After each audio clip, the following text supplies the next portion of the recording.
तिलकुट्टे चौथ गणेश जी की कहानी। दो देवरानी जेठानी थी। देवरानी के घर में बहुत धन था, वहीं दूसरी ओर जेठानी बहुत गरीब थी। जेठानी गणेश जी की बहुत आराधना किया करती थी और अपनी देवरानी के घर चून पीसने के लिए जाती थी। जिस कपड़े से वो चून छानती थी वही कपड़ा अपने घर ले आती और अपने पति को घोलकर पिला देती। एक दिन देवरानी के बच्चे ने यह सब उसे करते हुए देख लिया और अपनी माँ को बोला, माँ, ताई अपने घर से चून वाला कपड़ा ले जाकर ताऊ जी को घोलकर पिला देती है। देवरानी यह बात सुनकर बहुत गुस्सा होती है और जेठानी को जाकर बोली कि मेरे घर से चून छानने वाला कपड़ा यहीं रख के जाएगी और हाथ भी धो के जाएगी। फिर जेठानी वैसा ही किया उस दिन से। लेकिन जब वो घर गई तो उसके पति ने उसे बोला, चून घोल के दे। जेठानी बोली कि आज देवरानी ने चून का कपड़ा अपने पास ही रख लिया है, मैं उसे घर नहीं ला पाई। इतना सुनते ही उसके पति को गुस्सा आ गया और वो उसे खूब पाटा से मारा। वही जेठानी गणेश जी करते सो गई।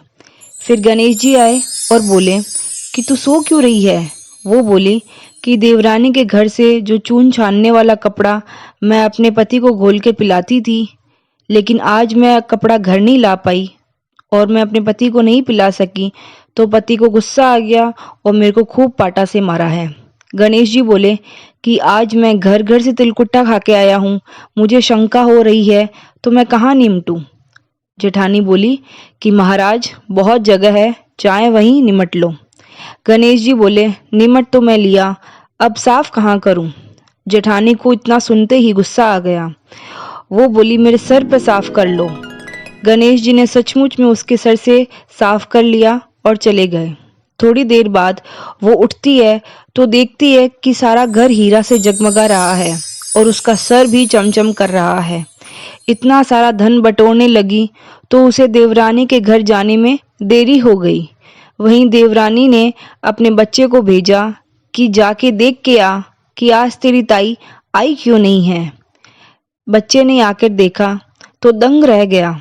जल्दी जल्दी अपने माँ के पास जाकर बोला कि माँ, आज ताई के तो बहुत धन हो रहा है, हीरा जेवरात सोना चांदी सारा घर ही धन से भरा हुआ है। इतना सुनते ही देवरानी भागी भागी अपनी जेठानी के पास आई और उससे पूछा कि तुम्हारे इतना धन कैसे हो गया? जेठानी ने सारी आप बीती बात बता दी। इतना सुन के देवरानी अपने घर आई और अपने पति से बोली कि आप मुझे पाटा से मारो। जेठानी के पति ने उसे पाटा से मारा तो उसके खूब धन ही धन हो गया। पर उसके पति ने उसे समझाया कि तू धन की भूखी क्यों मार खाना चाहती है, पर वो मानी नहीं। फिर क्या था, उसके पति ने भी उसे खूब मारा पाटा से और वो अपना सारा घर को खाली करके गणेश जी का नाम लेके सो गई।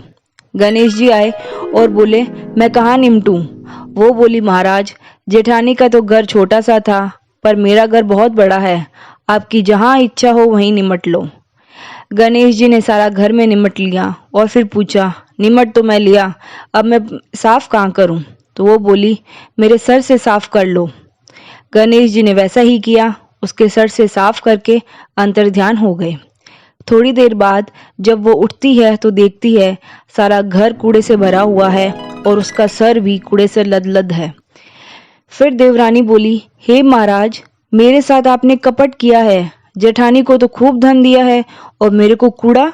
फिर गणेश जी आए और बोले कि तूने धन के भूख से मार खाई है और तेरी जेठानी ने धर्म के भूख से।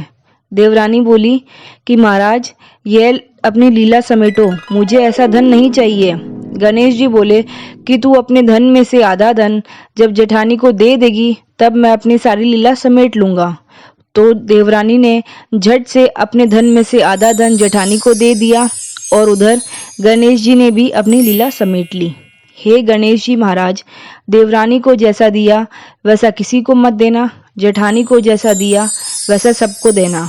कहता को, सुनता को, हुंकारा भरता को, अपना सारा परिवार को दिया।